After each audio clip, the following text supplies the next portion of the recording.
అర్హసి. పుట్టిన వానికి మరణము తప్పదు, మరణించిన వానికి జన్మము తప్పదు.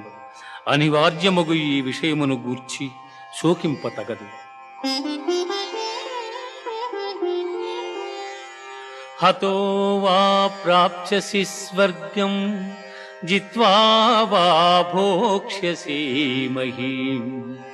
తస్మాదుత్తిష్ఠ కౌంతేయ యుద్ధాయ కృతనిశ్చయః, యుద్ధాయ కృతనిశ్చయః. యుద్ధమున మరణించినచో వీరస్వర్గమును పొందెదవు, జయించినచో రాజ్యమును భోగింతువు. కావున అర్జున, యుద్ధమును చేయ కృతనిశ్చయుడవై లెమ్ము. కర్మణ్యేవాధికారస్తే మా ఫలేషు కదాచన